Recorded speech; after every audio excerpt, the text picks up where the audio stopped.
From the great state of Texas, you are now listening to Skip the Noise podcast, a Rounded Edge media production. Thank you so much for joining us. And by us, of course, I'm referring to, as always, to Rick, the Brown Python, Ben, Mexican Nostradamus, and myself, Benjamin, here for another fantastic episode. Shout out to Mike Tacklebox for the music. And also, shout out to Mike Tacklebox's mom, for today is her birthday. Happy birthday. Happy birthday to Mike Tacklebox's mom. A wonderful lady. Met her a handful of times. Very sweet. And everybody says, oh, my mom or my grandma makes the best tamales. Go fuck yourself. This Christmas, if you want the shit, if you want the real shit, hit me up Instagram or wherever you skip the noise podcast at Gmail. Hit me up. I'll make that connection. So maybe this Christmas, if you're in the Houston area, we don't ship these things. You don't think you'd want us to, but if you're in our area, which I feel like probably maybe the majority, at least half of the listenership is, then maybe I'll see if I can hook something up. Nice. So anyway, shout out to her. Happy birthday, Miss Tacklebox. Happy birthday, Miss Tacklebox. Not a real last name, by the way. No, of course not. Nor is it his, but anyhow, we've got a great show. So I want to just start off by saying I apologize. We actually did record last week, so we would have kept our streak going of having an episode every single week since we started. So my sincere apologies. I feel really bad. That bums me out. I was very proud of the fact that we had kept it going. Something happened with the audio. It was unsalvageable. But what I will do, I can't promise exactly when, but over the course of the next few weeks, I'll just kind of add some extra bonus content in between. We do have a few things kind of in the bank, so to speak. So we'll be putting stuff like that out. I may piece together some interesting interviews I may or may not have had on stream, mixed in with, I don't know, maybe whatever, some stories or some audio that we have that we didn't use for other stuff. But anyway, I want to keep that, like I said, to kind of make that up because I feel terrible. I was very proud of our streak. So this here will be episode 23, would have been last week, but we keep it going. We keep it moving. Thanksgiving happened. I swear, dude, last week was the best show ever. Yeah, man. I mean, it was a really great show. Ben and I had this really great conversation, very deep. It was amazing. Emotional. I mean, Ben cried, you know? I did. It was probably the greatest podcast ever. Yeah. I can't remember exactly how it went, but it was definitely the greatest podcast ever. It was. I can't remember what we talked about, but it was amazing. Truth be told, obviously you're kidding or you're joking, but it was actually pretty. No, we're not joking. No. What I mean is you're exact, but it was very good, and I'm really pissed that we lost that because it was a very good show. But anyhow, but hey, we move on. It's life, man. It was just an hour about Rick talking about butt plugs. Hey, of all the things, exactly. So even though that's interesting, of all the things that's going on in 21. Being 1 week without your favorite podcast, I think we'll all survive. We're back this week, so it all evens out. And we've got a doozy for you. And titillating. To make it up, occasionally I'll tease these little stories, and trust me, I've got hundreds of these in the bank. But I'm very careful because once it's on, it's like once you use a particular story on the show, it's kind of like, okay, it's out there. I can't really revisit that. So I'm very guarded with some of these classics that either myself or stuff, antics of me and Ben from back in the day. I want to make sure I'm strategic with how we release those. We've got a fucking doozy. I'm going to finish at the end of the show. So make sure you listen to the whole episode. But I want to start by just asking you guys, Thanksgiving happened. How was it? It was a COVID Thanksgiving, so it was a little bit different. I know for most people, some people didn't give a fuck. Some people still had the whole everybody over and coughing on each other's throats and fucking digging their hands in the turk's ass and spreading it around each other and spreading the fucking virus. But others such as my,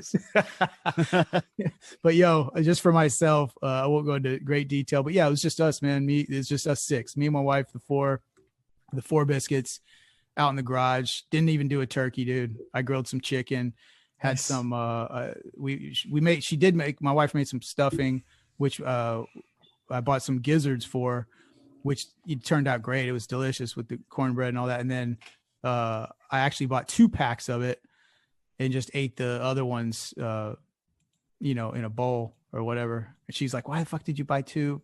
Just shut up. I didn't say it like that, but I was boil them up. I'll eat them. Like, I was like, trust me, they're not gonna go to waste. I'm gonna eat them all. And sure enough, so yeah, I was eating chicken, gizzards, stuffing, some pickles. I cooked some hot dogs for the kids. So it was non-traditional, but we still had fun. Had a few Dos Equis Amber, which I surprisingly enough, like, I drink a lot of different beers. I don't think I'd ever tried that, and it may be my new like go-to like regular beer. Nice. I mean, it's good. I mean, Dos Equis Amber is great, but I like water too. So I got to choose between one or the other. Yeah, I mean, it's not your. Anyway, not to get too crazy about the beers. Let's go around the room. How was y'all's, man? How was Thanksgiving? Mine was good. I mean, same shit, different day. I had the family here. Yeah, the in-laws. My brother-in-law. My brother-in-laws. That's about it, dude. We didn't do much. We just kind of hung around, ate turkey. That's it. Everybody went home. I put the kids to bed, so it was all right, dude. It was good. It was nice to see everybody eat some turkey. It was really good. I mean, I can't complain. That's it. Yeah. Too much. I mean, ours wasn't too bad. I mean, I actually, for the first time ever, deep fried a turkey. So that's yeah, right. That was dope. That was dope. Yeah, I was really nervous at first. I brined it for like 24 hours. Like, came up with my own brine, like cut up lemons, paprika, all this stuff, rosemary. I put some thyme in there. I mean, really, really, really went to work on it. And then the deep frying process was like, the most terrifying, because you got this big old bucket of boiling oil, and you got a propane tank like 2 feet away, because that's as far as the cord stretches, and you just kind of have to just go slow, take your time. But honestly, as long as you pat it dry and you follow the directions, it wasn't too bad. I mean, I got the whole turkey done in about, I think it was 45 minutes, and it was stupendous. It was juicy. The skin was crispy as hell on the outside, so it was so good, and the inside was just completely juicy. It was probably one of the best turkeys I've ever made. And like a Popeye skin, crispy? No, almost like hardened. It almost got a little caramelized. It was so good, dude. I mean, like, and not all of it, but certain parts of the skin got a little caramelized. Oh, it was just ridiculous, because I think it's also because of marinade, and also because of the brine I'd used. But yeah, man, it was really good.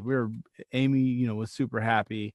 We just destroyed that turkey. So we did that. We threw on some mashed potatoes. We just chilled out, watched some movies, and then we hung the new TV. That was my Thanksgiving. That's good. All right. Yeah, dude, I was happy. Did the Cowboys play on Thanksgiving? Do what? Did the Cowboys play? I don't know, dude. I really don't watch a lot of American football, to be quite honest with you. Yeah, I stopped watching that shit too. Yeah, I just, for different reasons than you probably, but you were just getting too excited during the games. That was your problem. No, like, man. You see them all get in that huddle, and you're just like, I have to go to the restroom. They started kneeling and shit, talking about their politics. I just stopped watching that shit. Yeah. Oh man, don't lie. You love that shit. Hey, speaking of, well, but just before we end on the Thanksgiving, I just one quick episode, or not episode, but a little scenario I have to share because I promised some listeners. So the Wednesday before, so I worked, the night before Thanksgiving, and I'm walking through the store, and I've got my little mobile like work phone on my hip, and then obviously my cell phone. So like out of nowhere around 6 something, and both start blowing up. Like one's going like blah blah blah, like somebody's calling on my cell. And I'm like, oh shit, like something's going down. So like, hey Ben, there's a fire, car's on fire in the parking lot. And I'm like, fuck. I was like, all right, shit. Okay. It says 911 already been called. Yeah. Somebody called. Okay, cool. Where is it at? Where's it located? Where is it at? Where's the parking lot? Oh, I think it's in the center. All right. Like, did they get a car? I don't know. Okay. I'm on my way. So I go out there, dude. Sure enough, this shit is like on fire. I posted. Did I post that shit on Instagram or no? No, I don't think you did. I don't think so. I sent it to you guys. That's right. Yeah, you sent it to us. So I'll post that shit on Instagram after whenever the show comes out. So engulfed in flames is fucking Scion. And like there's 2 cars adjacent to it. So I'm like, oh shit. Like my first thing is we're not going to do anything about the fire. Like obviously fire departments come, like police have like at this point had already arrived. So people probably in the parking lot had already called. So they're like kind of setting up to block people from driving through and all that. So it's already kind of underway by the time I even get out there. And, but it's like, dude, this thing's about to the point where it's like, is this shit going to blow like in any second? So I'm trying to keep people away from it. And then I'm relaying information inside like, hey, yo, get somebody page the like these 2 cars. Like I'm sending text, with the picture of the 2 vehicles that are adjacent, like have these owners like get their fucking car out of here like ASAP. If they want, if they dare, because you never know. So anyway, but when I roll up in there, there's some asshole, some like random with a can of fucking Febreze trying to extinguish. No, dude, no way. The fire that is coming from the engine of a gasoline powered vehicle. He is trying to extinguish this thing with a fucking aerosol spray can of Febreze. So is it igniting it? I mean, is he spraying it? It's making it worse. So I'm yelling at the guy, hey, dickhead, get away from stop. Like you're making it worse. Yeah, that's the dumbest thing in the world to do. Anyway, so that was my Wednesday so anyhow, then 3 or 4 other people come up with the bullshit little red fire extinguishers trying to get that. Anyway, not in the slightest. That just it blew it around and made it worse. So I thought I was about to witness 4 people going up in flames, like barbecue style. Nice. Oh God. And so anyway, it was So fire department arrived. A little napalm style up in here. Yeah, it would have been a rough sight. So anyhow, that was interesting. But Thanksgiving itself was awesome. So what do we got, guys? I don't know. We got so many things we can touch on. This just popped up, and I think this is interesting, and I don't think it's just interesting to kind of comment on, because I actually haven't gone very far into it, but apparently the DOJ is now investigating a possible pardon bribery scheme going on within the White House. It's not insane. Bribery scheme. What? So possible pardon bribery scheme is going on. So they're not saying that necessarily that people that like the president's involved, but rather that's probably been the biggest problem with the president is the people he's surrounding himself around are just dirty as fuck. So apparently they're following a money trail from lawyers to people that are close to the president to try to exert influence to try to get a pardon for certain individuals. So this just hit. So the DOJ is actually subpoenaing people and is actually seizing equipment to try to get understanding. But it explicitly stated, hey, look, we're not saying like the president's necessarily involved or that actual people that work in the White House are involved, but rather people that can exert influence in the White House. So I think that's kind of a crazy thing. But, you have to kind of wonder, how long has that been going on? That's probably one of those processes that, supersede whoever's in office. I mean, there's plenty of people with a lot of money that could use a pardon. You know what I'm saying? So I just think that's kind of crazy how that's already kind of coming to light. Strange. What do you think? I'm pretty sure it happens a lot. Yeah. I mean, it really does. I mean, the friends first, of course. Anybody that's your friends. I mean, just like Clinton, he pardoned someone that paid. Well, he pardoned somebody that paid for his library or something. Yeah, and the wife of the. Yeah, he pardoned his brother out of the Whitewater thing, right?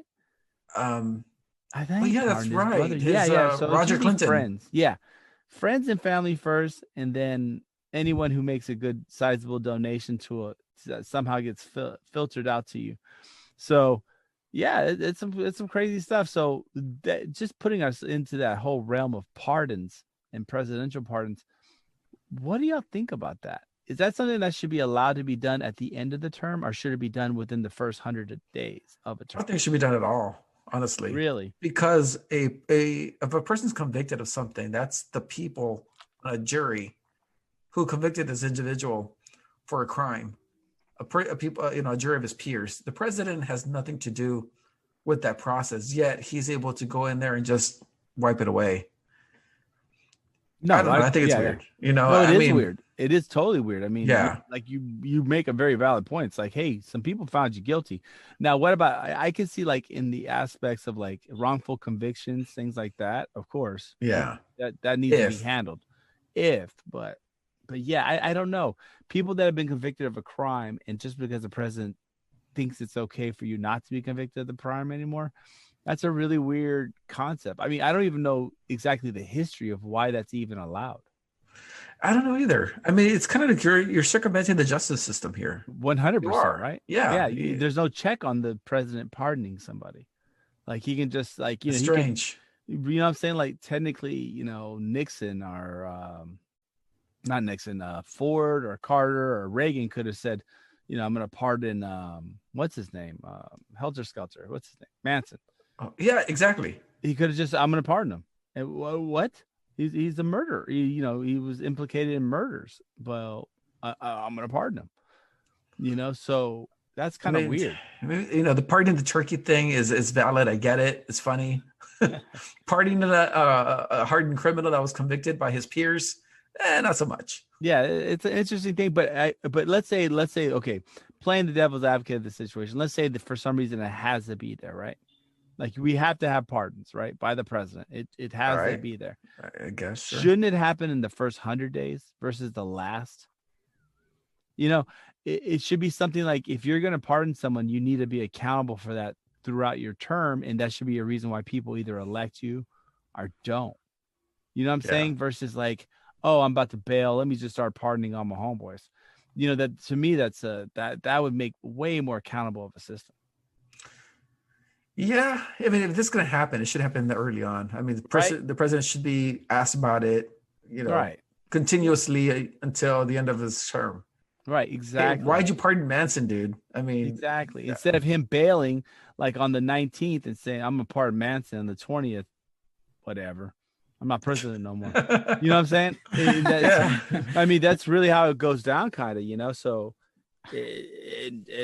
So I don't know, man. I mean, to me, the whole pardon thing's kind of weird, man. It is weird. But I was just seeing that, and right now, of course, everyone's like, you know, and of course, everyone wants to, you know, I hate Trump, you know, but this is the scheme that probably has already had like roots in an inlaid road. Like there's probably already a process to get money to buy the influence you need for the president. Not necessarily saying that the president's involved, but I mean, he's not the first. He didn't start this little road of money towards influencers. Yeah. No. But you know what I'm saying? Like they buy the people close to him and they're able to influence him on what's going to happen. And this is going to disappear when Biden takes over. And then no one's ever going to talk about it again. Yeah, exactly. Because you know what? He's going to do it. Yeah, he's going to do it. He's going to do it. And then Kamala's going to do it. It's just political favors that probably are the reason why these guys are millionaires when they get out of office, you know? Yeah. You know, except for Trump, he's just really in debt. But like... That tells you that he did not take any bribes from anybody. He didn't, you know? I mean, if he's going to raised 150 million in debt... 150 million in the last 2 weeks. Dude, he must be like the worst politician ever, man. If he's going to come out in debt while everybody else comes out millionaires... Dude, that'll tell you that the only people he sold out to was the American people. Dude, the Deutsche Bank, Deutsche Bank, Russia, and China are collecting, dude. He's gonna be walking around New York with like half a pant leg and a shoe. That's okay, but you see, that tells you that he was honest. No, he wasn't. He was owned by foreign interests. He didn't take bribes from owned by foreign interests. He didn't take bribes from foreign. Yes, he from did. Anybody. Yes, he did. No, he did it. This is the whole concept. What I'm saying, he owed money to maybe he wasn't in politics long enough for him to get rich. I don't know. I mean, well, he definitely wasn't very good at business to get rich. So, well, you know what? He should have been a politician. He would have come out super rich like Biden and dude, Obama. whatever. I mean, I can't wait for the MAGA channel. I can't wait for our discussions regarding the MAGA TV. I hope it happens, man. I hope it happens. I want to see it happen. You know what's funny? That might actually make him some serious cash. He could actually end up on the positive side of the. Oh, 100%. He's gonna be like a billionaire off of MAGA TV. Do you know how many nut jobs are out there? I mean, speaking of some of them, I've had to deal with some of these fucking numbnut. Yeah, I was gonna ask you about that. Shit-tards. I mean, they're just morons. Look, so I'm not gonna name this person, but they're not a person. They're keep getting into it. Meat puppet. You keep getting into it with these people on Facebook. Because they're zealots. I don't like zealots. I'm sorry. I don't like zealots. Okay, what are they saying that's pissing you off? They're stupid as shit. They just push this stupid right-wing conspiracy. And then like they try to use religion to justify voting for Trump. Get specific though, because this was beautiful. Your interactions. Like it's normally this like Ben rarely gets that animated on social media. This was a treat. Yeah, this was a doozy, man. Okay. They posted that fucking bullshit that like, that basically just a continuation of the QAnon dogma that's slowly dying because everyone realized it was really just Trump all along starting his own religion. But like it said like, Trump's keeping a track. He knows what's going on. And the affidavit's going to come rolling out any day now. And it's going down. And I just basically posted that, so to this ridiculous article, I posted that meme where the principal and Billy Madison, after he gave that horrible question, was like, this is the worst answer I've ever heard in my life. You've wasted my time. You've wasted my life. And like just basically goes off saying this is the most moronic, idiotic thing I've ever heard in my life. And for that, you will get no points. And may God help your, may God help your soul. Say something else. No, that's what he went. That's what he said during the Billy Madison clip. And so like, I just posted that. And then they just went to like Dogtown because they're just like, you troll. I go like, and so basically I'm like, how am I a troll? Like you're trolling everyone else. Like your zealot and your bullshit is just stupid. You literally have no reason why you're voting for Trump except for the fact that he's anti-abortion. That's it. You just, you know what I'm saying? You think so? You think you think is that shallow? You don't think they're voting for him for other reasons? No, they're not, because they don't have the mental capacity to handle voting. They don't have the mental capacity. I'm scared that they're even in any type of profession. They're both dumb. They're dumb. They're morons. They shit on the toilet like the other way. They straddle it. They're fucking morons. They don't understand anything about life. Oh no, I heard that's actually better. That's actually better for your. Nah, I don't know. I don't think so. Shitting all over the floor, but like facing exactly. Yeah, that's what they're doing. They like, shit holding the square part. Hugging the tank. Yeah, they hug the tank when they take a shit. They're fucking so they can drink out of it. They're fucking meathead morons. Okay. And so when they say stupid shit, I react. And so I guess they attacked, and then one of them finally, and you know what, this is my caveat, my ending to this particular rant. One of them said like something about leftists. And you know what? I'm going to be quite frank. I'm proud to be a leftist. Boy. I am. I'm 100% proud to be a leftist. I'm 100% proud to be a liberal person. And you know what? It's fucking stupid. People act like being leftists or liberals like this horrible thing. You can't. That's like saying being a conservative is horrible. It's not. It's an opinion, right? But it's a mode of thought. It's an opinion. Our forefathers, of this country, not necessarily our forefathers being Rick, but the forefathers of this country, essentially came from both angles to create what we have, which is basically this experiment. And so the way that they talk about leftists, so they posted some bullshit, and I just went off. I said, I'm proud to be leftist. I'm proud to be liberal because I want to take care of people, and I have a belief in social programs. And so then once I said that, they're like, we donate a lot of money to stuff. No, you don't. You don't donate anything. You know why? Because you're pinche and you're an asshole. And to be quite honest with you, they're fucking clown shoes. That's all I have to say about that. So yes, I do. I this particular person just animates me because of the fact that when you see zealots and stupid zealots at that, right? it just aggravates me. And in this time when we now need to move beyond this situation, when we need to start actually making things, better, trying to work together, this is that time frame where this needs to happen. And so people like her and people with that concept are never going to try to make anything work. And that's the biggest problem we're facing right now. Yeah, I see your point. I've kind of moved beyond the election. I'm just waiting to see what happens in court. All right. Am I going to hold? Wait. Am I gonna hold my breath? Probably not. Okay, but this should have its day in court. I mean, it is his right to push this out in court and file these lawsuits. That's his right, dude. It is what it is. But all of them are being smashed. And they're all being smashed. Arizona, Wisconsin's already certified him. Hey, you know what? He doesn't even need Pennsylvania anymore. Hey, you know what it is though? I mean, if he wants to keep it going, keep it going. But it's not going to keep going because it's just political upheaval. It's silly at this point. It's silly, and he's already been smashed. Several of the attorneys that are representing him are leaving because they're worried about getting disbarred. They're bringing up fallacies. You can't get disbarred for... Yes, you can, for bringing up fallacies. Dude, I've seen lawyers bring frivolous lawsuits for some guy hurts his toe at Walmart or something. I mean, okay, so I like where you're going with this comparison. Because you just said they're frivolous lawsuits. Exactly. And some of them are. Right. Yeah. No, they all are. Some of them are. But they all are. But dude, you know what? I've heard more ridiculous things come out of Washington. I have. But you had Adam Schiff go on CNN every day saying, "Oh, I have proof, man. I have proof. If it doesn't come out in Congress, I'm gonna show it to the country." Fucking asshole never said anything. Okay, he lied, and no one brought it to task about it. Right, but shit happens, dude. I mean, I've seen this happen. But he for never 4 said years. he was gonna go to court with it, right? No, he impeached a fucking president for it. Everyone impeaches. Every president's been impeached the last couple of times. Dude, I'm just saying. We conservatives, Republicans had to hear this shit for 2 years. You're hearing it for 30 days. Calm the fuck down. 4 years. 4 years. We had to hear it for 4 years. You guys are hearing it for 30 days. Calm down. All right. Pump your brakes. Well, this is not even the beginning. Right? This is not even the beginning.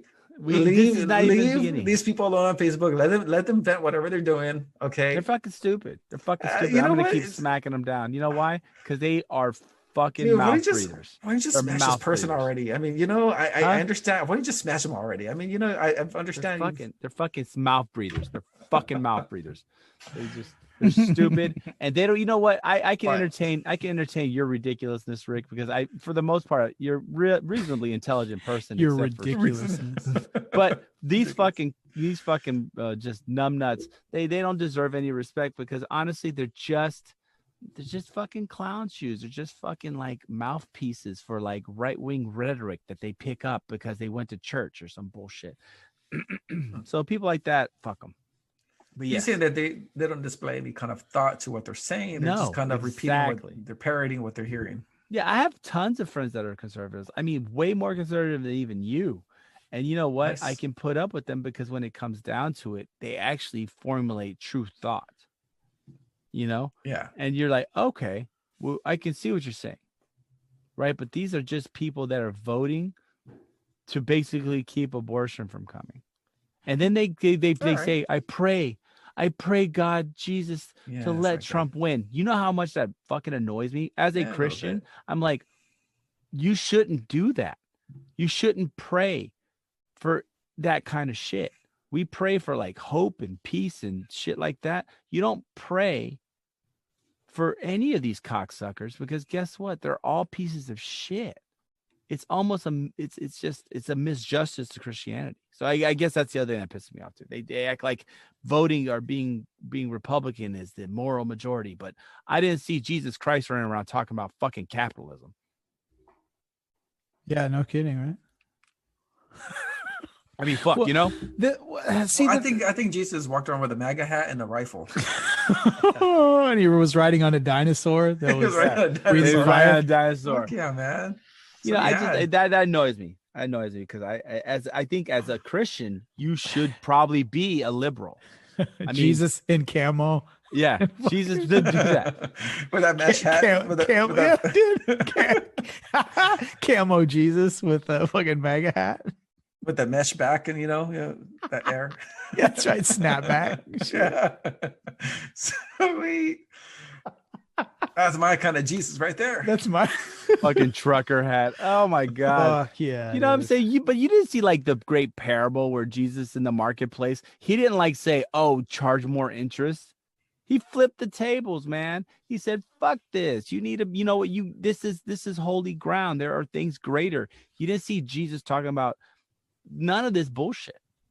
So I guess to me, that's the other part that hits me is like you see them try to interfuse their bullshit, simplistic understanding of Christianity and life, and then try to infuse it into this fucking dogma of a cocksucker and Trump. And you're just like, oh, how do they even go together? He grabs chicks by the pussy. He's fucked so many porn stars. How many abortions do you think he's paid for? I mean, can we count it with our hands? That's actually a good point, because if you're going to go that route and if you're going to drive that stake in the ground and make abortion, that's why I have I'm all for, like, on this podcast, I've voiced my opinions on abortion. I'm not cool with the idea of abortion. However, in the bigger scheme of things, it's not my personal beliefs that matter. Do you get what I'm saying? Like, in other words, if you're putting all your eggs in the basket of supporting a political candidate, eggs. That was really good. You like that? I didn't even mean to do that. That was fucking brilliant. Jesus Christ. I should write for the fucking Washington Post, dude. So, ding, winner, chicken dinner. I won. Yeah. I'm the MVP of this podcast already, and we're not even done. So if you're going to put all your eggs in that basket, I'll say it again, of a political candidate supporting, whether they support or don't support abortion rights, like how fucking relevant. I mean, I get for whoever is making that choice and either aborting or not aborting a baby. Yes, for them, it's very relevant. But like in the big scheme of things, like, do you see what I'm saying? Like in your everyday life, how often does fucking abortion come up? Exactly. Right. But they're supporting people that like it are happens. okay with capital punishment. That's what I'm saying. Like it happens, right? Like abortion does happen. Okay. It does. But as far as like the general running of the United States government or even your state government or fucking city anything like what? Like the issue of abortion doesn't come up that much. However, it disproportionately comes up in like political discourse. Oh yeah. For some reason, because it's like one of these hardline sort of hot button topic. Yeah, it's a hot button topic. And I'm not saying it's I'm not saying it's irrelevant, but it's way disproportionately made to be something that you know what I mean? That it doesn't need to be. 100%. So what annoys me is that you see these morons. I'm sorry. I just cannot. I mean, I have so many other words I'd like to use for them. You see them and the way they react to politics and their simplistic views. It just drives me up the wall. But yeah. So that's my issue. You know? All right. That's my issue. Yeah. I don't know. I mean, I have a lot of older, what is it? Baby boomer family members who post shit like this up. And I don't get into it with them, I'm going to leave them alone. But these ladies or these people that we're talking about, they're putting out the same shit without, and they really should be putting more thought into what they're posting, Well, it's propaganda. Yeah, I guess it's propaganda. And I guess they don't know it's propaganda, maybe. I don't know. No, they know it's propaganda. And but the sad thing is they're zealots. I'm pretty sure that a lot of our listeners know people like this on their Facebook feeds or in their social media feeds. Yeah. And Twitter is full of these people. That's why I hate Twitter. Twitter is terrible. And if you think these people that we're talking about on Facebook are bad, go to Twitter. That's all propaganda and zealots right there. Right. It was why I'd stay off Twitter. Yeah, man. For the most part. I mean, I don't even touch that shit. But just when you see that's why I got a Parler, by the way. Huh? That's why I get them harder. Oh my God. Oh yeah. Oh great. Are you to be honest? Are you have you been checking it out? Like how is it? I don't know, dude. I don't get on it. I'm registered. I can see feeds, but I don't have time. Yeah. It's just burning cross, burning cross, burning cross, kitten pick, burning cross, puppy pick, burning cross, burning cross. Is that how it goes? Nah. Old family photo, like a random old family photo, fucking throwback Thursday. Civil War. Okay, back to burning crosses. Confederate flag, burning cross. Confederate generals that we're honoring for their fucking service to the country. Hey, you know what? That's a good idea. I'm gonna post that shit up, man. Today's a Confederate general's birthday. Whatever. Oh my God, idea. Oh, and then just like pictures of like 1920s Florida, like just oh my God, dude. Oh, I remember the good old days. Yeah. Remember when you just had a problem, you just dealt with it out in the woods, get that rope. It's just like, what the fuck, dude? Where did you grow up? But yeah, so Parler. Yeah. Anyway, we're going from there. Moving onward. Moving right along. We're starting to see some so we can go to my neck of the woods with the political spectrum. We're starting to see some fracturing going on, gentlemen. What do you think about all this AOC starting shit type stuff? What do you think? I mean, you got other Democrats that are calling her out saying you need to shut the fuck up. Even in Georgia, with the runoff going on, the Democrats are saying, whoa, this is Georgia. This isn't New York. Like, we believe in what we believe in here. So there is some kind of a fractionation going on right now within the Democratic Party. What do y'all think? It's not it's a Democratic Party, man. Look, that's why Europe has like fucking 15 parties per country, because everyone's to some extent a socialist over there, but there's socialists that have different views on, say, capitalism. There's another set of socialists that have different views on social issues, and another party of socialists that have a different view on, I don't know, whatever the fuck, right?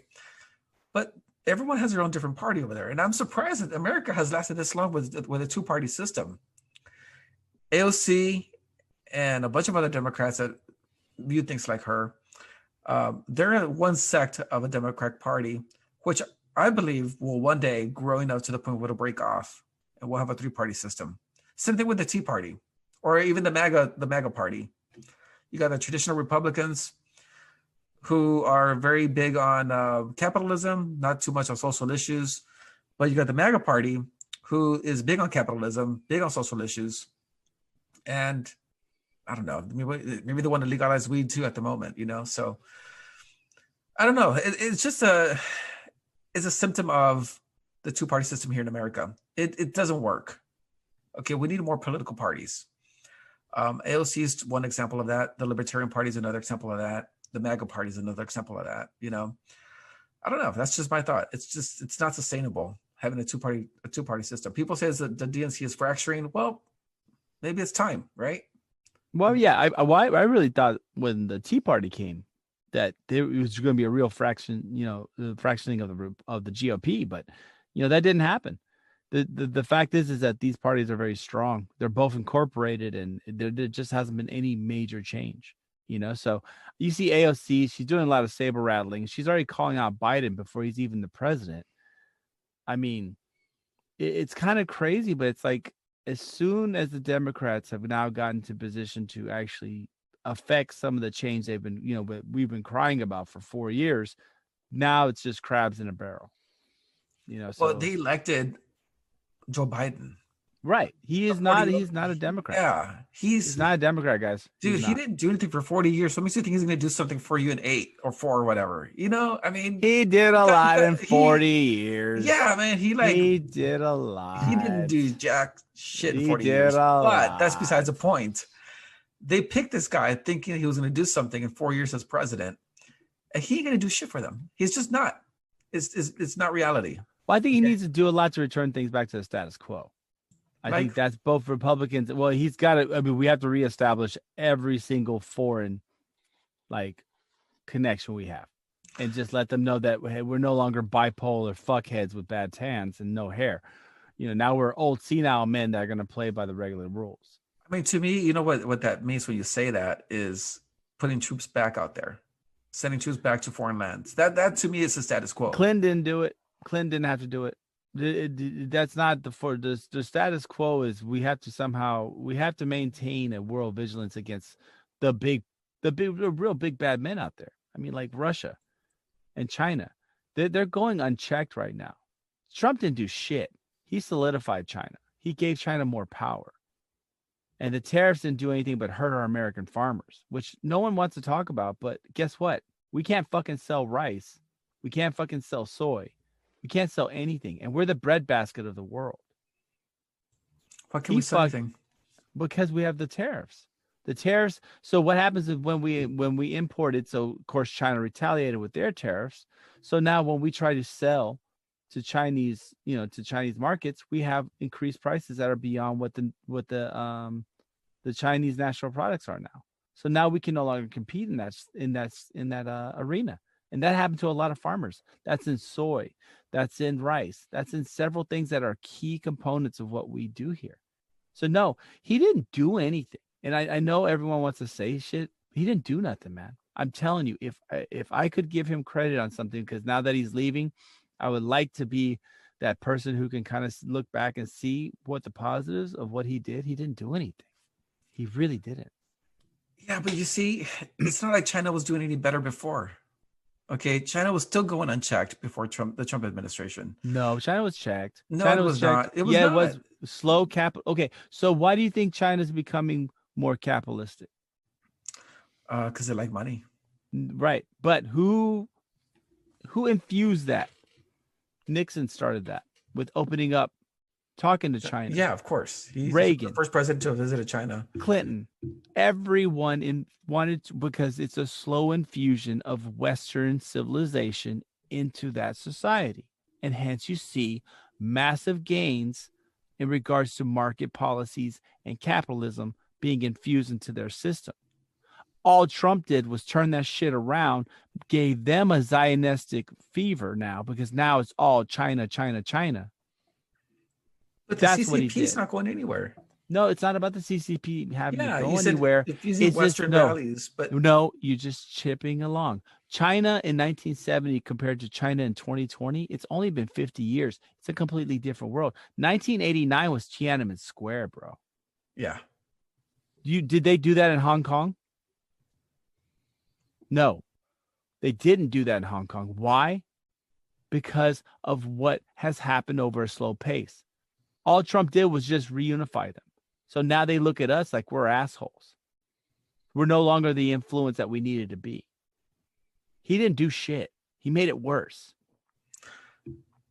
How did he? Okay, he was trying to figure out these tariffs, this imbalance in the trade. Okay, we were buying more from China than they were buying from us. He was trying to balance that out. Okay. Well, they're poor as fuck. How much can they really buy? They're not poor as fuck. Okay, what they do is they manipulate the currency so that they're not poor as fuck anymore. Okay, that's what they do. They're still poor as fuck, bro. They can't buy as much as we can because we have more money than they do. Per capita, per person, per American, there's more money, right? So we can buy more. So we're always going to have that trade deficit. That's the problem. That's always been the problem of the United States. That's been the problem. That was because of Reagan and what he did with trickle-down economics. And whenever they started the massive flow of American industry going to China and going to other countries because it's cheaper to make shit there instead of incentivizing American jobs. Yeah, they should have. I agree with you. They should have incentivized American jobs. Did Trump do that? Yeah. Did Trump do that? Yeah, he did. Where? With what? His Trump tax cuts. No, it didn't do anything. It didn't do anything. Now we have a Dow Jones. Something. We have a Dow Jones that's at 30,000, but there was a 4-hour wait to get fucking food in my hometown. Well, not my hometown, this shithole, but in this place, there's a 4-hour wait to get free food. No, because that's the poor. That's what's going on with our society. The rich are getting richer. You think that only we're just becoming like Mexico. We're just becoming like Mexico. That's all we are. Because you in Mexico, you have an extremely rich upper class and then nobody else. Mexico's socialist, man. No, it's They're not. a socialist country. No, it's not. You have a very rich, privileged elite. And then no, they're more of I would say more of an oligarchy. They're just ruled by a couple of people, and that's it. That's where we're heading. But the middle class is being destroyed. That's just the middle class has been destroyed for a long time now. Okay, it happened before Trump. It happened during the Obama years. It happened during the Bush years. The middle class has been chipped away. It's been doing that for a long time. And you're right. Right, but it hasn't been fixed. Okay. Well, Trump didn't do anything to fix it. He tried to. What did he do? He tried to incentivize American companies to hire more people. What incentivization was this? By letting them keep more of their income. Okay, that's not incentivization, because all that showed is just like trickle down economics didn't work with Reagan. If you let companies keep their money, they're just going to find ways to make money with it. They're not going to hire more workers. No, they're not hiring, but not by hiring more workers. They're just going to hire more workers in other countries to make them more money. So, see, most small businesses don't have that kind of access. So if you let me keep more of my money, I might not hire more people. I might hire more companies to do more things for me. Right. And those companies are going to outsource. They're going to still outsource to get what they need. Most raw materials and production does not occur in this country anymore. Correct. I agree with that. So that, in all honesty, really, it didn't do anything. You incentivize American jobs by imposing regulations and taxes on companies to make sure that the process is done here, similar to what they try to do with the car industry, where like everyone tries to, where they'll do a lot of the production. So that's why you see Toyota here. BMW brought a plant to Kentucky. See, they said, okay, look, you may make your little components in another place, but the skill jobs, putting the car together, needs to happen here, or you're going to get hit with more taxes. Yeah. But we didn't do that with any other, but we didn't do that. He didn't do that. The raw materials do come from China, but the people who import them to America, the people who put them in little jars, the people who sell them to you, they're all Americans. Right. No. Right. No, that's what the car industry does. That's not what anybody else has done. Well, no, like the pharmaceutical industry. I'm talking raw about materials. Dude, right they now all come from China. All raw materials come from China. All of them. But even packaging is going on there. It is going on there. India, Brazil, and Puerto Rico are major manufacturers and distributors of medications to America.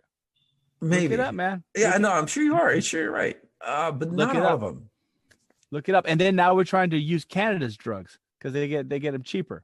And so Canada then just slapped that in the face, said, no, we're not going to do that. You need to be able to negotiate your own drug terms, which we still haven't done, which he promised he was going to do. But that's a whole other thing. That's what I'm telling you. The middle class did not benefit by having Trump as a president. The upper class did, because right now the Dow Jones is at 30,000. Yeah. There's billionaires have doubled their wealth. Okay, check this out. This is where I'm. Okay, you're going with it. I know where you're going with this, but this is the way I see it. You got billionaires like Jeff Bezos, who fucking owns Amazon, whose business literally just doubled during the pandemic. Okay. All the while, you got these fucking governors shutting down businesses, incentivizing people to go and buy from Amazon. Okay. No one's going to survive, dude. That was the last 9 months, bro. That wasn't the first. He had 3 years before this thing hit. He didn't do shit before that either. What are you talking about? Who? Trump. Like you could say, like, no, economic growth, dude. We were at 27 before COVID hit. Yeah. So, but no one's getting any more money. None of the lower middle class or the middle class. You've not seen substantial wage growth in those classes at all. True, but you're talking about the higher class making more money, and I'm saying that this pandemic is not helping that out at all. Okay, you have, of course, but I'm talking about policies that he's done. Nothing has been made by Trump to do anything. So what are you proposing? Like a $15 wage hike? No, it's not even about that. No, see, I think that's the problem, is that we're so centered upon that concept of getting paid more, but rather make things more accessible for people. You know, we're gonna have to start doing things where, like, we're gonna have to control rent. We're gonna have to control pricing, because if not, we're just gonna price, like you said, small businesses are gonna be priced out. You know what I'm saying? Yeah. But if you can control for other factors, which we can easily do in this country, childcare, food, education, we start factoring those things out. Yeah, then you don't have to worry about price caps and stuff. You're gonna remove the incentive for people to do things. No. On essentials, no. I mean, farmers already, the food's capped. Farming's already subsidized completely. That there is no reason why there should ever be an American that is starving in this country. I mean, food in this country is relatively cheap. No, but it needs to be cheaper. Everyone should be able to have food. And they do, because they're not. There's homeless people that don't have food. Well, they're homeless people, dude. There's so many people that make over the supposed welfare line when they're working 40 hours at a shit job, that can't always afford healthy, nutritionist food. They can't afford real meals. No. Food is not. That's what I'm telling you. There's things that if we alleviate those costs, would not make the passing, because all we're doing is we're passing on the buck to the businesses. We're saying, oh, you need to pay more because life's more expensive. But that's not how it should be. Society should take care of those things so that when someone gets paid, that money can go further. That's the only way to save business in this whole thing, because just like we shouldered the burden of retirement plans, of medical care. I mean, what else can we shoulder on? And then small businesses like we're suffering. Well, that's because the government threw it at y'all when it should be the government handling it. Yeah, businesses they do offer healthcare, but it didn't start off. Okay, so healthcare for businesses started off as an incentive to bring in workers. You want to hire the best, you want to bring in the best, you offer them private health insurance. So that's how it started off. Somewhere along the way, it became almost a requirement for businesses and employers to give you healthcare. Okay, it started off as an incentive to bring you on board, but now started as a necessity. I don't know. I mean, healthcare is already subsidized anyway by the government anyway. I mean, you have these county hospitals all over the country. You got government giving private hospitals, stipends and incentives for them to take in indigent populations. I guess we're kind of already there. Exactly. So just nationalize it. And then guess what? Then there's no reason why you have to worry about your bottom line being affected by healthcare. All the government's doing is just shifting all these costs to everyone, and then not helping y'all out. As an employer, I would still want to provide private healthcare for my employees as an incentive to keep them. That's it. But is that really an incentive, though? It is. It is. It's either I go to Ben Taub or I can go to Methodist Hospital. Right, but you should be able to have that already. I guess in my mind, why do we have to force the businesses to have to deal with that whenever it could be something that the government should have already guaranteed? Because we're doing is we're inflating the cost of life beyond what wages can afford and what beyond you or most small businesses can find profitable. Yeah, I mean, as a small business, you're not required to provide healthcare insurance. Right. You're not. But good luck keeping a worker. Exactly. That's what I'm saying. So that shouldn't be your responsibility. They've passed the buck on to so many people for no reason that it's going to cut into your bottom line. If we're really about laissez-faire, we're really trying to give businesses the best possibilities to do stuff. Alleviating some of those responsibilities would probably be in the best interest. But I guess by socializing medicine or giving it out as, nationalizing medicine, just socializing. And rent. Well, medicine. And life. You're going to bring down the quality of the healthcare. That's a fear. That's not proven. Dude. I mean, plenty of people in England still alive. Okay, what's the average lifespan in England? I have no idea. What is it? Ask Dr. Google. Okay, fine. Average. Look, I see it all the time, dude. No, hold on. I walk into Ben Taub and I see what nationalized medicine can do. Okay. Ask any woman Would you rather have your kid at the Texas Children's Hospital Women's Pavilion, or would you have him at Clinton Mees Medical Center? In England, average lifespan of a male is 79.2 years. Average lifespan of American males, probably like 85 or 87. American. Okay. 102 probably. Sure it is. Okay.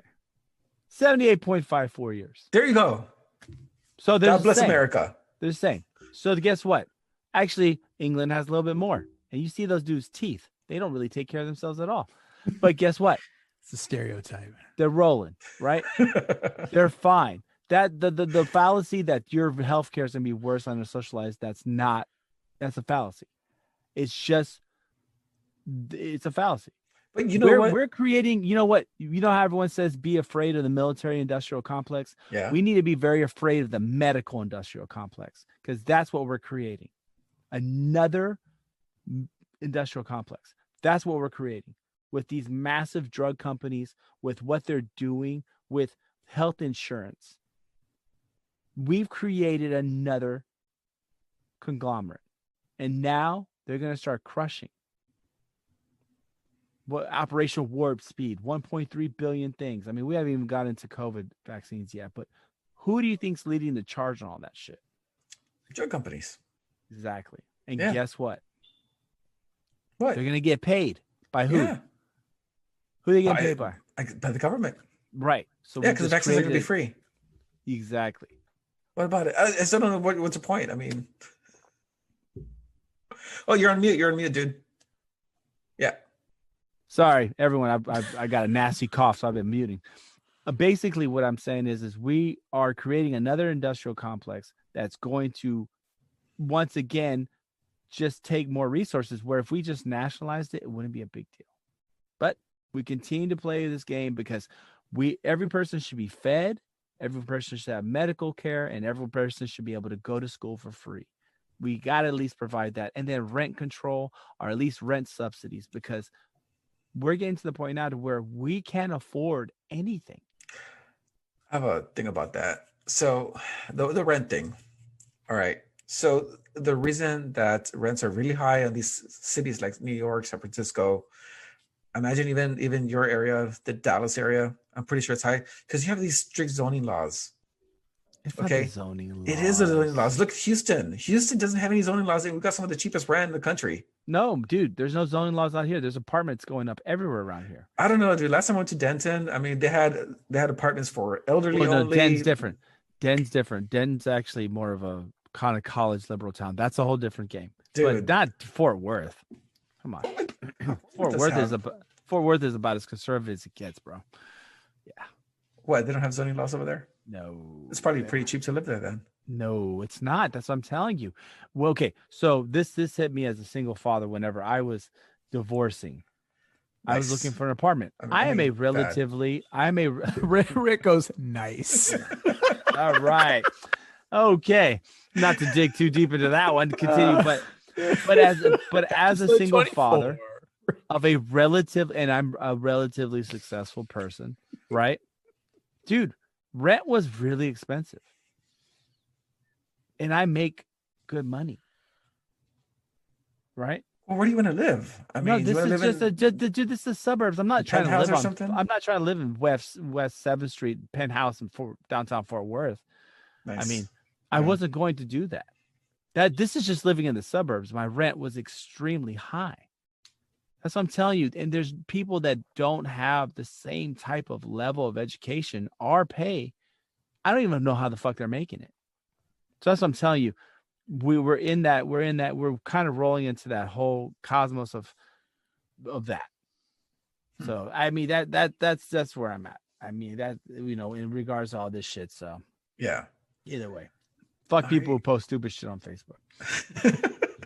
Full circle. Nice transition. Well, should we take a little break here? Yeah, let's take a little break. Everybody get a chance to take a whiz. Have another beer.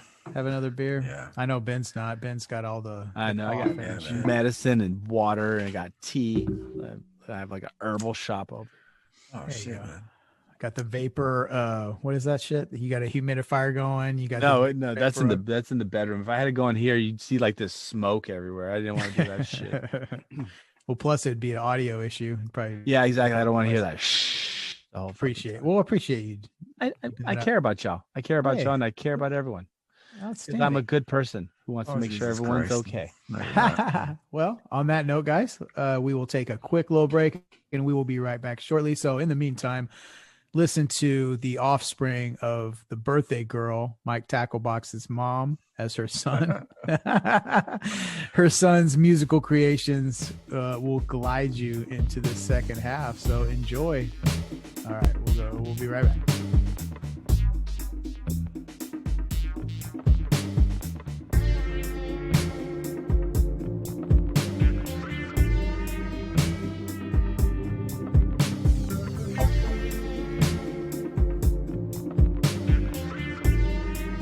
All right, and we are back. And as promised, in the second half, I've got a doozy for you. I've got a treat. Let me take a little swig of this beer. So the reason this story is coming up is because we learned a couple weeks ago that the AMC 30 will be, well, it has, I guess, already closed its doors. Now, the AMC 30 in Houston on Dunvale, on the west side of the city, it's a very significant place for your boy Benjamin, as well as Ben to an extent. I moved around a lot, but generally speaking, around this general vicinity is kind of where I call home. So this was my movie theater. This was the spot. A lot of crazy activities. I worked right next door to it for a number of years. So it's sad. I've got a lot of really good friends that actually worked at this movie theater. So after maybe, I'm guessing they probably opened in maybe the early 90s, I'm guessing. So what are we looking at there? Maybe a good little 30-year run, per se. And obviously movie theaters got hurt due to COVID. So this is a sad thing. There are a lot of memories happen there. And I just so happen, because like I said, I've got an arsenal. I could go on for years with stories, but I'm very, I'm very careful about how I release them. Because once it's on, you know what I mean? On wax, so to speak, like it's out there. You can't retell it. Like it's official, right? It's on the Skip the Noise podcast. So this particular one, I'm giving the listeners of Skip the Noise. It is a classic story from the youth of myself and Ben. So it's right up there. Go ahead. I said it's a classic story. It's right up there with 'Twas the Night Before Christmas. It is very classic. No. It is. It's, trust me. Like this was truly a formative. No, it was situation. There was a lot of, this is a dynamic, much like my dream sequence on the last episode. This is even better than that. So let me set the tone. Okay. So, like I said, to lay out the kind of the environment here, kind of like in the middle between 610 and Beltway 8 in Southwest Houston is more or less just a grid of like streets that go east and west, streets that go north and south, apartment complexes fucking everywhere, and parking lots. Like that's it. That's the landscape. That's what I grew up in. There's no hills, there's no fields, there's no grass. It's concrete. There's streets that go one way, then there's streets that go the other way in perfect right angles, and that goes on for fucking miles. So all the activity that happens, if you know anything about Houston culture, a lot of things happen. Like the parking lot is like where the shit goes down. Okay. Whether it's like nightclub, and I'm not joking, like fucking look it up, man. Ask anybody. Like parking lots are where all the shit goes down, right? There's nefarious activities going on in the parking lots. There's whatever, you're talking to girls. There's like everything goes down in the parking lots. So parking lots can be seen as not a place to park cars, but an actual space where like shit happens. So I'm just, like I said, I'm going to take a little bit of time on the story because I think for listeners that are not familiar with this, it's going to help for me to sort of, so bear with me if I kind of take my time in really laying out this environment and this scenario. Like fires in parking lots. Exactly. Yes. Stores. Yeah. Yes. I mean, it's still my life, dude. Like I don't have, here's the thing. I don't have memories of like, hey, remember that time we went fishing and the banks? No, dude. I remember the time, like, you know what I mean? I went up into the Shell station and talked to this girl, like, you know what I mean? Like shit like that. Like all my memories are involved. Oh shit. You're going to bring up the Shell station, girl? Yeah. That's a late, dude. No. I'm teasing it, bro. Fuck. Come on. Hey, come on. Okay. Coffee's for closers. I'm teasing that story so I can. That's a teaser. That's a teaser. So you might want to know. You are a fucking marketing genius. I'm telling you, dude. If you want to know about Ben and myself, number 1, number 2, Mr. Steal Your Girl, I've got stories for that too. So we'll just have to wait on that. So next time we miss an episode, okay. Wow. Ben remembers. Ben's excited right now because he actually probably forgot about that story and now remembers it fully. So he's getting really excited. I know. No, the best part of the story is the. Oh God, hold on. I'll type it out. You continue. Okay. So anyway, here we go. So the AMC 30. This was the spot, dude. At the time, and this is a very heavily, densely populated area. So just so you know, like Friday, Saturday, Sunday, this place was fucking packed every fucking time. And this is in the 90s. This is like late 90s. We're talking when this particular story happened. So the group, it was just a regular night. It was myself, obviously Ben, and we had one other person. Yes, that Ben's typing in the chat. That's accurate. That is the one. That story may be, we might get to that at some other point. I know. So anyway, it was myself. Wow. It was myself and Ben, and we had one other gentleman with us who was at the time, you know, I kind of feel bad. I haven't spoke to dude in a minute. He was like a brother too at the time. We'll call him for the purposes of the podcast. Won't use his real name. I'll refer to him by his nickname. Jay Wiggs is what we'll refer to him as.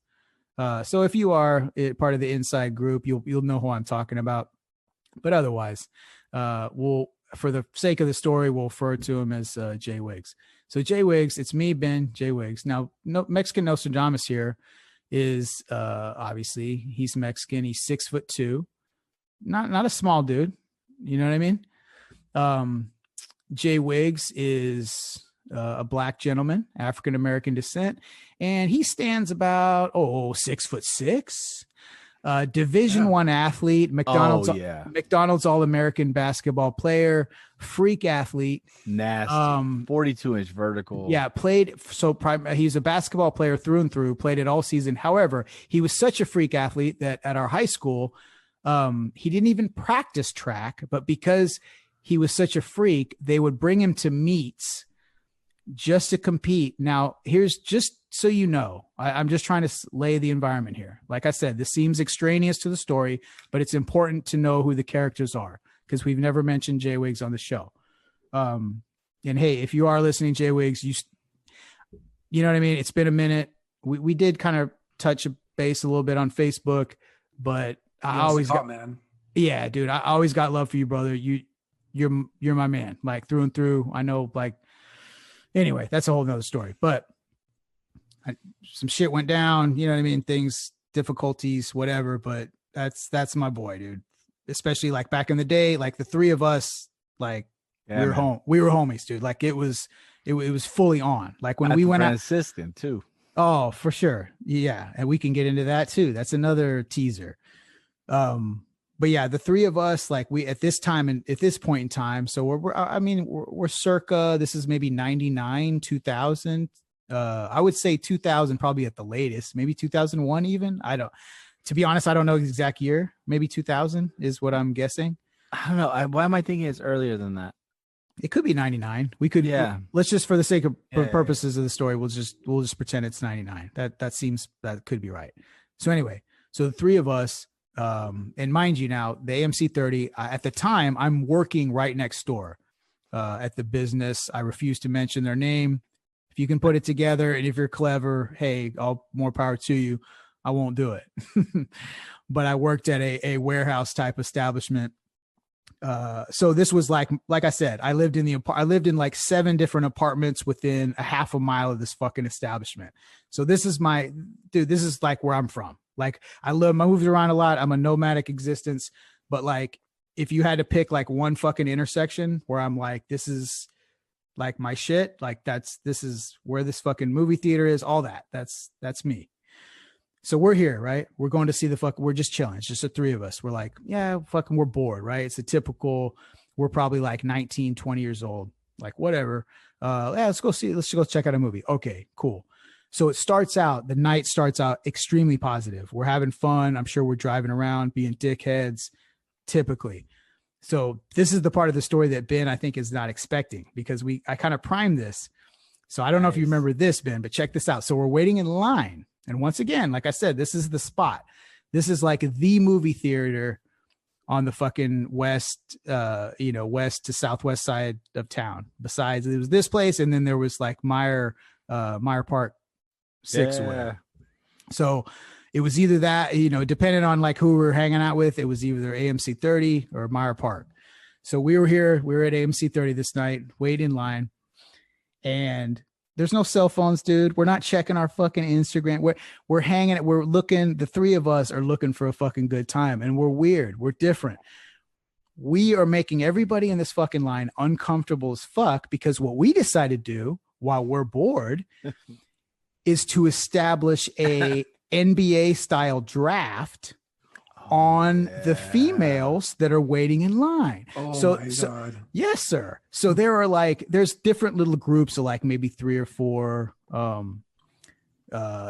chicks hanging together. It's a good mix, dude. This is where the city all kind of comes together. So you've got like groups of like, there's maybe like 4 white girls, there's some fucking cholos with their girlfriends, cholita. Like, it's a good mix of people, man. Black, white, Hispanic, Asian, like it's everybody. Typical, Houston theater. Yeah. Yeah, pretty much. Yeah. So there's all kinds of variations and all that. So we're standing in line. We're about like, we're back there.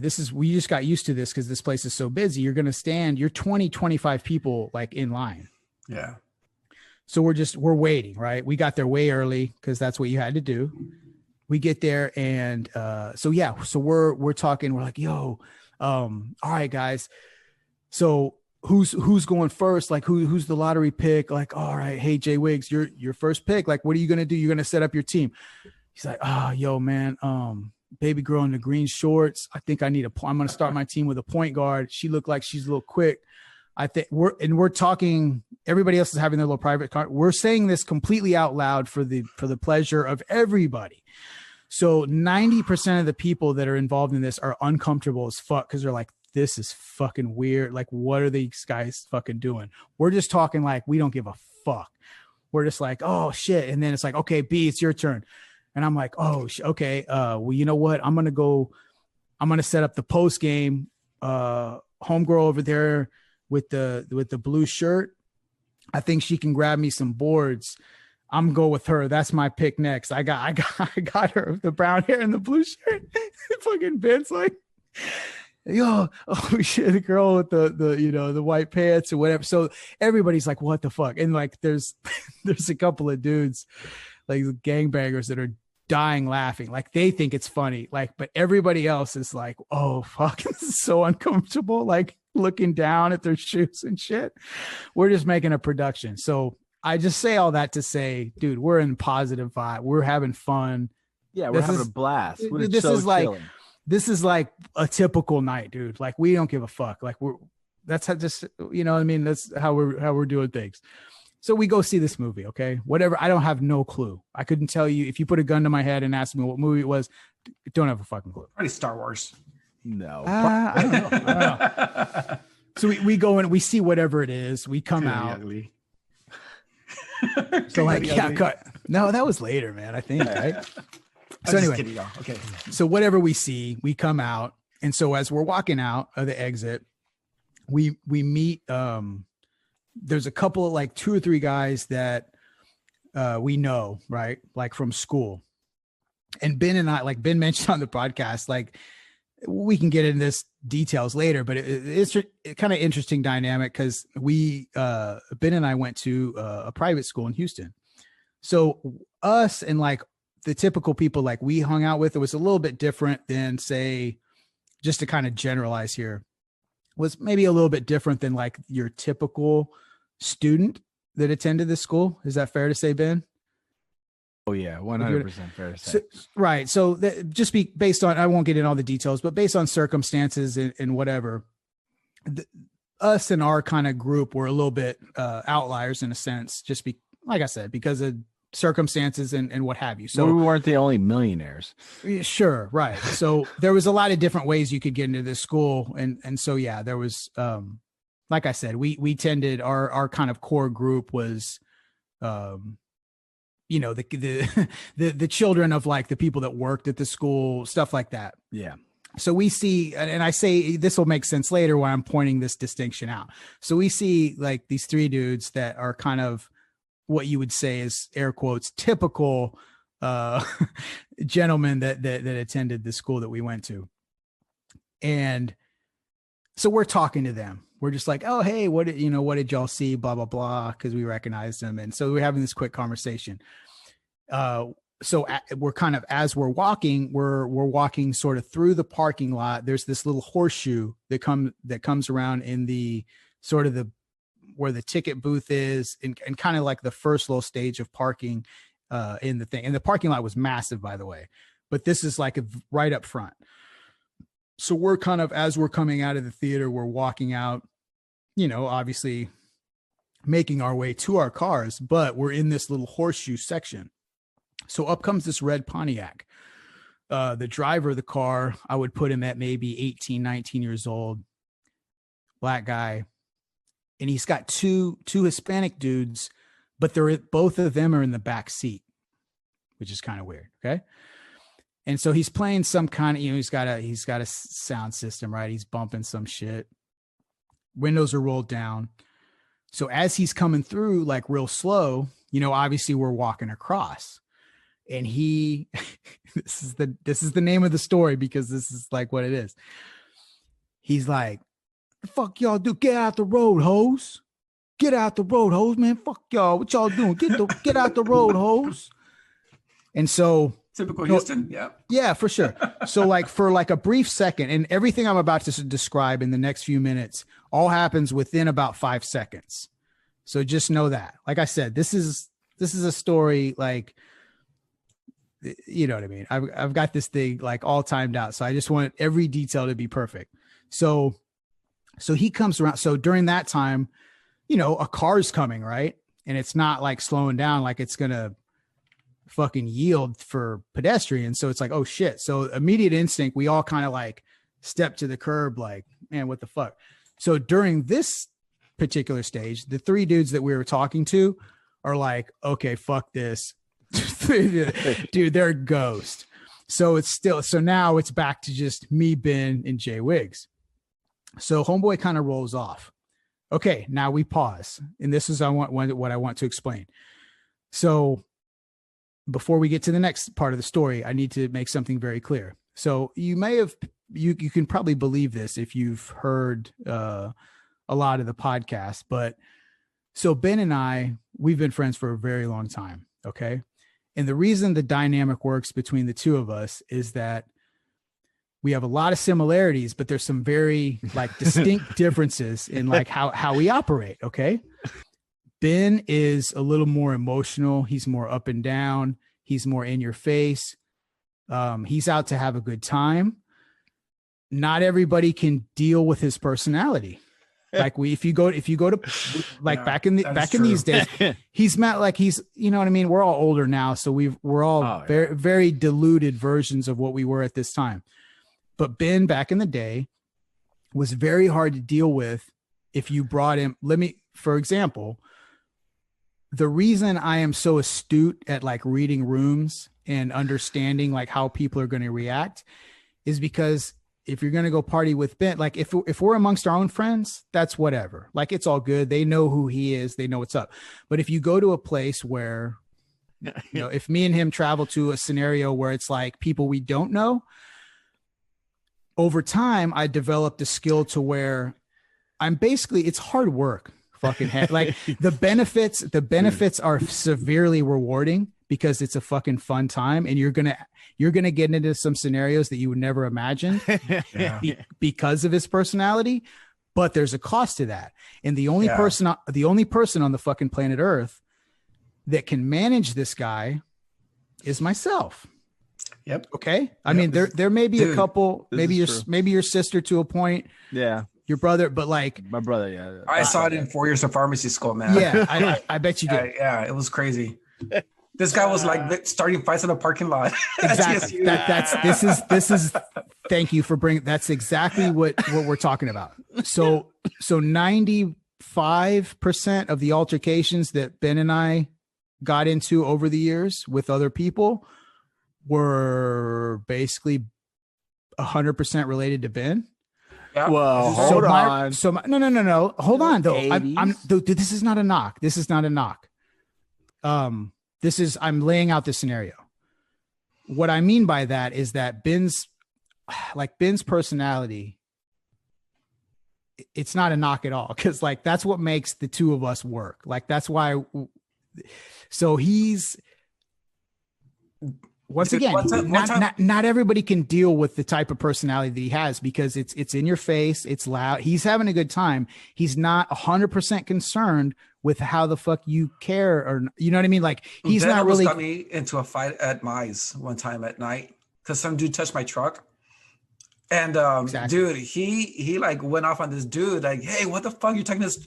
And the dude was just touching my truck, man. He's probably drunk or something. Right. And Ben was gonna like whoop his ass, and he was gonna include me in there too. That's a perfect point. So Ben, that's why Ben's beautiful, is because his threshold, like his fuse is very short, and it's always going off.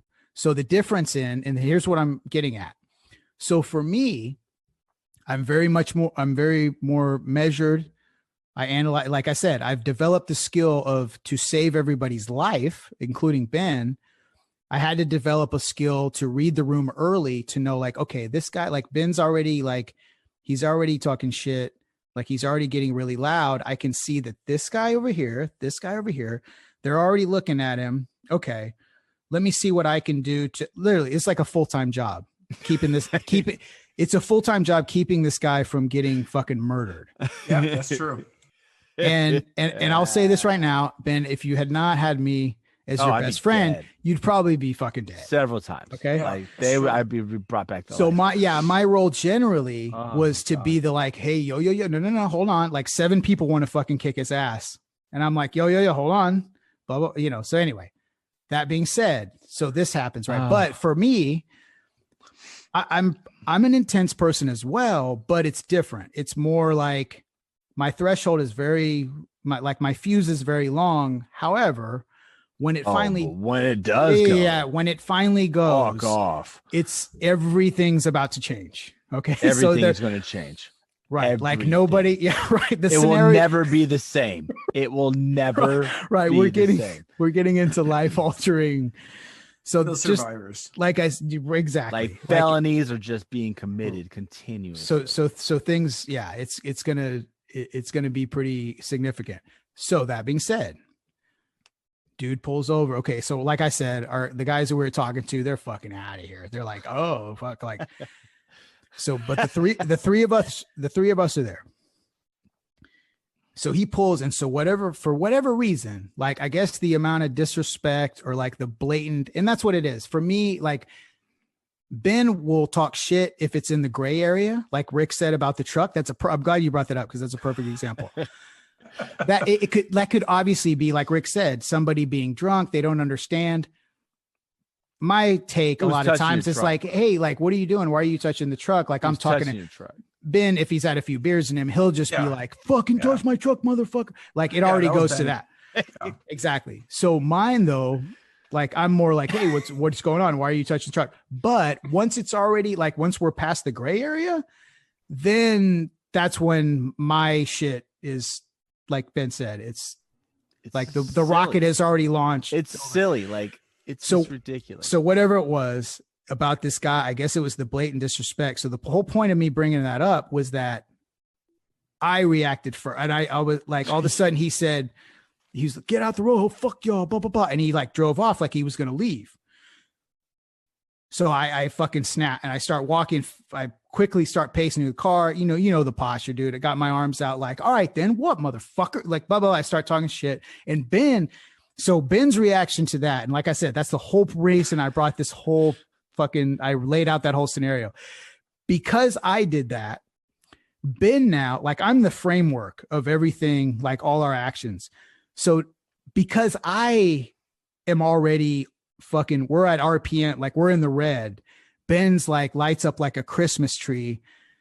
Okay, I've got a free license to act like a big as asshole as I fucking want. Yeah, so true. Now, so it is a fucking officially on now because I like, you know what I'm saying? Normally it's me kind of picking up the P like, hey, it's not, but this was like blatant. Yeah, this wasn't like, this wasn't a disrespect. Yeah, this wasn't a gray area. This was like, fuck you, get out the road. So the fact that I just wanted to point that the fact that I was like, no, fuck you, blah, blah, blah. I start walking over the car, like, get out of the fucking car. So Ben is like I said, he's like a kid on fucking Christmas with all his presents. So he goes over there. The green light. He had the green light. That's the whole point I was trying to make. So, and then even Jay Wiggs, he's a mellow as fuck, dude. Like he got loud too. He's cool as a cucumber, but at the same time, physically, he's the scariest out of the fucking all of us. Easily. And he's got like to his resume, like I've known for a fact, like he's got into some shit too. And he's a dangerous dude, man. Yeah, he can rock. He can definitely rock. He's twice. Like, let me just get like, so like I said, I hate to keep making these pauses, but I just want to set it up. So this guy is such a freak athlete. Like I was a basketball player all 4 years of high school. I played on the same team as this guy. We played on like summer leagues and all this shit. We are not even the same species when it comes to like, you play with your friends, like basketball, right? I couldn't play this guy one-on-one. Do you understand what I'm saying? Like it was stupid. Like if you just say like, hey Jay, let's play, I can play all of my other friends like, hey, let's play one-on-one. And it's like, okay, whatever. If I played him one-on-one back then, it's like, I don't get one shot off. Yeah, no, dude. Nothing happens. He was even though he's like lanky, like he was tall, he was you wouldn't say skin, like he was wiry, but I shit you not. And at the time, dude, I was like all into like doing dips and fucking like I was I was built pretty solid. He was, I'm not kidding, twice as strong as me. Yeah, he was like he was for real. He was fucking a physical freak. So anyway, just stick to playing horse, okay? Yeah, exactly. No. I couldn't. It's like I didn't even know horse. He could shoot the lights out too. That fucker could fucking play, dude. He was fucking game. McDonald's All-American, dude. Yeah, for real. Like a real late basketballer. 90s. Real baller, dude. Real for yeah, 100%, dude. I 100. Never seen anybody like that move like that physically, like in real life. Like he was ridiculous. And so anyhow, so we're going over this car and we're like, it's the fuck on, dude. Like I like it's already like, dude, my eyes are like, it's animal time. Like knuckle up, guard your grill, knuckle up. Like we're going. I'm thinking this dude, like, hey, he's talking shit, right? Like he's got balls. He's gonna get out of the car. No, he doesn't. He stays in his fucking car. The two dudes in the back, like the two Mexican dudes or Hispanic dudes, they look like they don't want any like they're like, why are we hanging out with this asshole? Because if I get, he probably thought he was just gonna roll up and like talk some shit or whatever. And so anyway, it's so like, I think fucking Jay Wiggs even spit on the dude's windshield. Like we're banging on the hood, like get out of the fucking car then, bitch. Like, fuck you. You know, like it's threatening this dude. And I got the green light, so I'm fucking going exactly. for it. I think I started kicking his fucking kicked his door, started kicking his tires. Like I started cursing in Spanish. Oh, it's fucking going down. Like the two Mexican dudes in the back were like, yo, fuck this guy. Ben is going full ham. Like it's over. And so anyway, so then he drives off. And he passes us up. And so then we're like, oh shit, like, oh, you fucking bitch. You know, we're talking shit like blah, blah, blah, blah. But I'm still watching him because I'm like, that was weird, you know? So he drives all the way down the park. So, okay, so here's the thing. You can't go there was a Walmart next door, okay? There was where I worked in between. I'm trying to think how it was set up. There was the movie theater. There's a divide. There was like a divide. So I worked, I think it was on the other side. Then there was the movie theater. And then, so then there was a Walmart on the next, like adjacent to the movie theater, but you couldn't drive through the parking lots. You had to go all the way to Dunvale and then come back. So he goes all the way down that. And we're just like, oh my God, what a fucking pussy. Like this guy's out of here. But he slows down and then he starts pulling around. And I'm like, okay, this is taking an interesting turn. Like, what's he doing? Like, he maybe like those guys, like he realized like, hey, I got punked or whatever. So at this point now he's pulling around and my mind starts to go to, okay, it's fucking like, he's not pussing out. Like he's pulling on to the other side. So we're still walking in that direction. And so, then you start getting, okay, here he goes. Like he's going to get out of the car. Like we're about to go. You know what I mean? We're about to fucking go to war, like fucking knuckle up. Here we are. So we're walking towards the car because we're committed at this point. So he stops. So me and Ben were kind of like side by side, and then Jay Wiggs was like right behind me.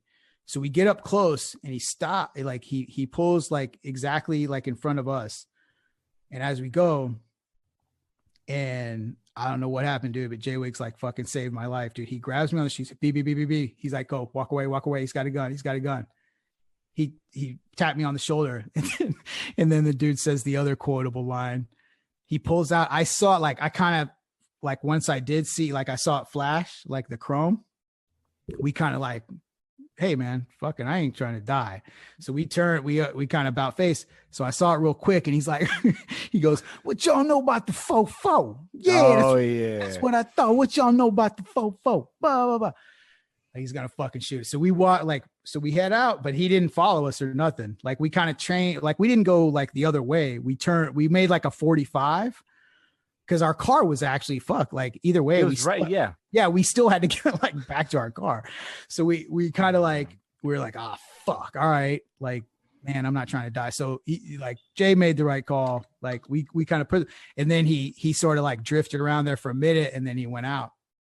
But anywho, that was one of those scenarios where I'll be honest, as much as like, when you look back at like the original, like that dude, like how he was acting, all the signs point to this guy's up to no good. He's a problem. I never want the scary part. Yeah. The scary part is that like, I never once considered you know what I mean? Like, I just thought like, oh, we're going to box. It's an old school fight. That's what you thought. Right. It's an old school fight. Yes. You know? And I was so in that idea that I never even considered, even though like, dude, like you should, exactly. Like the whole scenario seems like somebody that's fucking carrying a gun, but the whole time it was just like fucking seeing red, like, no, fuck, like trying to swing on something. And then all of a sudden, like, fuck, we cut a guy. I don't know. Maybe he's a pussy. Like he probably wouldn't have done that. He was probably felt like he got punked. Like afterwards, you start thinking about it and you're like, he probably thought like, oh fuck, like I just look like a bitch. Cause like these guys, in front of his two friends, in front of these two, whoever these guys were, cause they didn't want the whole time. Like they were in the back, like, what the fuck are we involved in? But yeah, man. So, but you know what though? I mean, it just goes to show that people don't fight anymore. It's not old school like that. Well, no, see, I guess that's what I was expecting. So I thought, okay, we're gonna bang. It's just gonna be a fight, and even if like he had 100%, the gun, like even if he had the gun, he was gonna this was just a fighting situation. Like this was just, oh hey, we're gonna bang. Whatever's gonna happen is gonna happen. We won't have to tag team. You got three. It's gonna be clean. Yeah, that was the weird part. It was like even odds. Yeah, it was 3-3 would have been clean. We were gonna find out what was we were gonna feeling it. Yeah, but when even then, I just remember though. I remember once he started saying the 4-4. That's whenever we all kind of like were like, man, come on, dude. You're gonna talk all this shit and you're gonna be a little bitch and start talking about pulling a gun. Which, back then, it was definitely, I don't know, man. It was different. I mean, there were a lot more people that got shot back then than versus now. So. That was definitely. I think we all like as soon as I heard Jay say something about a gun, like I then started moving to either try to get kind of get us out of there, because I was on the lingering side. So if someone's getting shot first, it's probably gonna be my dumb ass. So I remember just as soon as I heard Jay get a gun, I think he even touched my shit. He even grabbed my shirt, and probably. I was like, all right, man. Hey, but how did he see the gun? I kept my eyes on him the whole time, huh? How did he see the gun? I didn't see the gun. I was just focused on was his the tall headlights. stature, like he was able to see into the car or something? Or no, like he pulled it from my memory. He pulled it because for me it was quick too, because I didn't see it at all. When he said, like when Jay said that to me, like a whole like reality of the situation kind of, because like, oh shit, like it all came together, like, oh fuck, that's why he's like driving around. And like I did see, like I couldn't have given you like a good description, but I saw he had it, like he had, not like he was pointing it, for not at all. He had it like in a seat, but he had it. No. He had it like pulled up like this. Ah, fuck, man. Like up it, like so we could see it. Yeah, he was sideways. flexing. He was flexing. Yeah, in front of his his boys. Yeah. And so who knows? Maybe those guys were gonna fucking buy weed from him or something. But it was weird that they were like the whole time, like later we were kind of laughing, like, what the fuck were those guys like sitting in the back? Like he can't let one of no, yeah, for sure. Like nobody gets to ride shotgun with your boy, you know? They're holding hands so they couldn't sit up front. No, I just that was crazy, dude. It's crazy remembering that whole story. I forgot that we ran into other people. Yeah. That was the whole thing. It was like I forgot. And they're like, oh. Well, what was funny was later, because I didn't even know, because it got like I said, we obviously our mentality switched like pretty quick. I didn't even notice until it was like later we started laughing.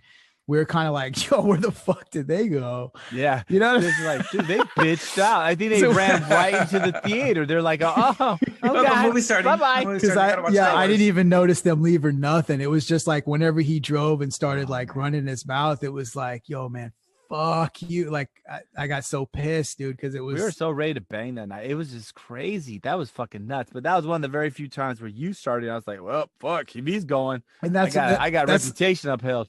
That's the whole point of the story, was that like, because I could see like I could even feel like the energy of Ben getting so hyped that I was like, he's going. Well, we going all in, right? Like I punt, like I kick, the kickoff of the fucking football game. We were hitting Benjamin. You committed the crew then. Yeah, man. Benjamin committed the crew. He did. And then once I had the green light, like all safeties off, I was like, oh, this motherfucker's about to get his ass whooped. I'm about to jump in this car and beat the shit out of him. Ben had like like one of the few times Ben had like the full green light to just go full fucking. He was give me that green light. Another story drop at some point. The only other time you gave me a green light was at your wedding. Right. Oh, yeah, for sure. That was handled. Yeah, we can tell that. Yeah, that was your job. That was your job that night. He just looked at me, just a foreshadow. He looked at me and goes, just fucking take care of it. All right. Right. Like, I got other shit. I got other shit going on. He looked at me. Ben's job at my wedding was to protect me from the sun. Oh, God, I know. I'd hold up a fucking, that and also to prevent your wife's family from taking your heart as part of that weird ceremony we were a part of. Fucking Kali Ma motherfuckers. Kali Ma. Rick was like all prostrate, laying on the cement while his Ben, the sun's hitting me. What the fuck, man? His future father-in-law was about to rip his heart out. No. Dude, that was so weird. And it was like a weird umbrella. It had like little like tassels. Looked like a Dude, I don't know. I don't make up this shit, man. It had like a little tassel. It looked like a fucked up rug. The only time I've ever seen a tassel was like at a titty club. Strip club. Graduation. Graduation. Yeah, dude, that was dope.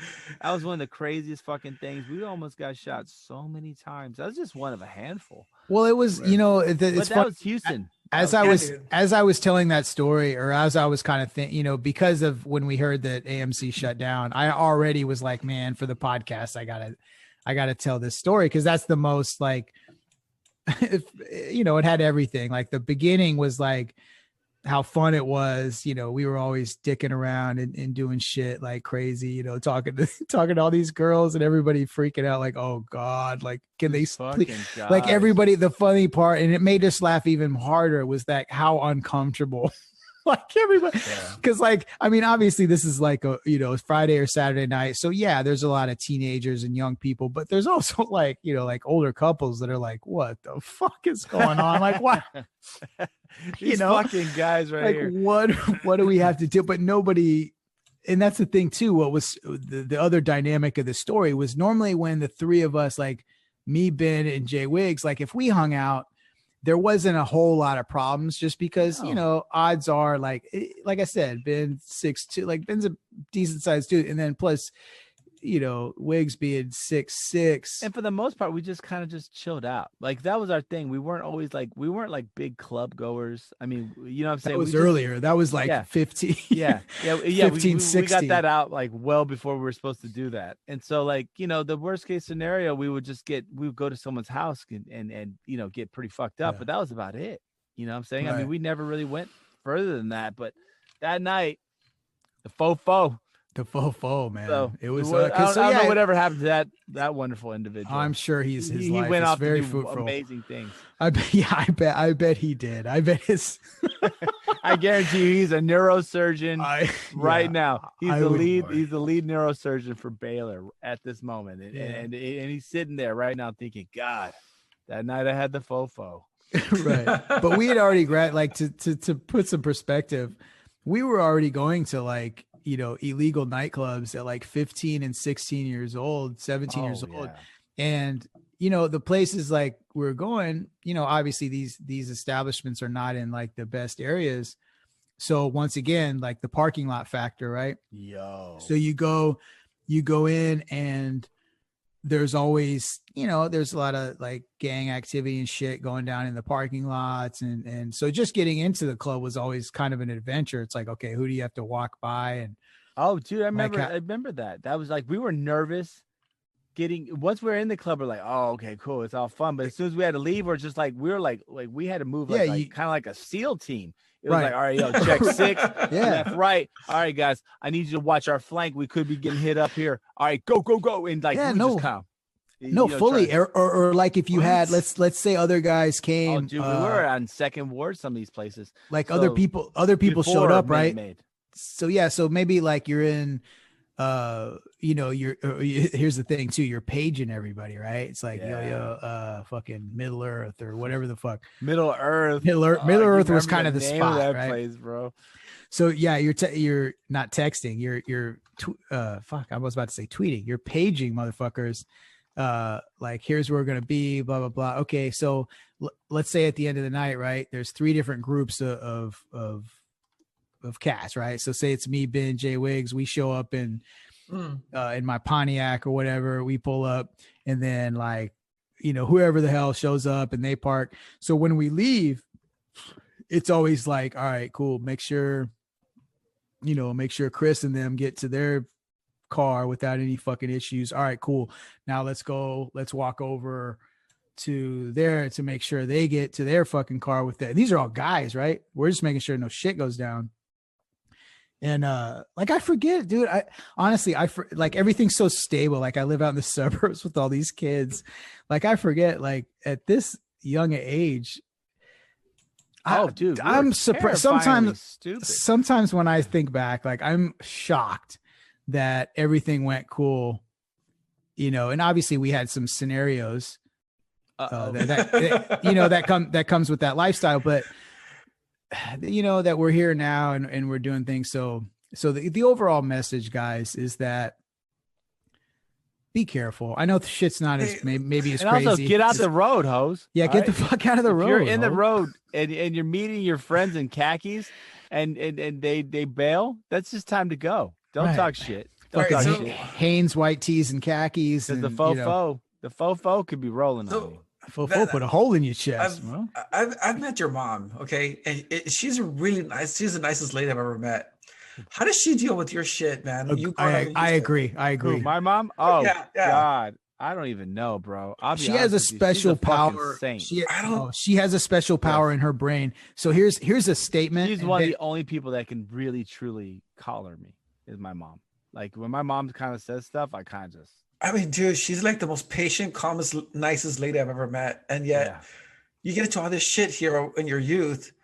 And somehow she's still around to like talk to you. Dude, both your parents have a place in heaven. Like, oh yeah, dude. My as dad sainthood. was a fucking saint. My mom even more so of a saint. The shit I put them through. Oh my god. But but the thing is, I never really disrespected them. Like, so if my dad, my mom said something, like I went basically full, like, like head down, like, okay. Like, I mean, I was crazy. I was stupid, but I was never like, I could never really go against them. So I think that was my most forgivable, redeemable thing was like, if my mom said something, like I wouldn't talk back. I would just kind of be like, Hey, and Ben, this is a quick question I've always wanted to ask you because I've never heard it verbatim, but I guarantee you this has probably been said in a conversation between you and your mom. What?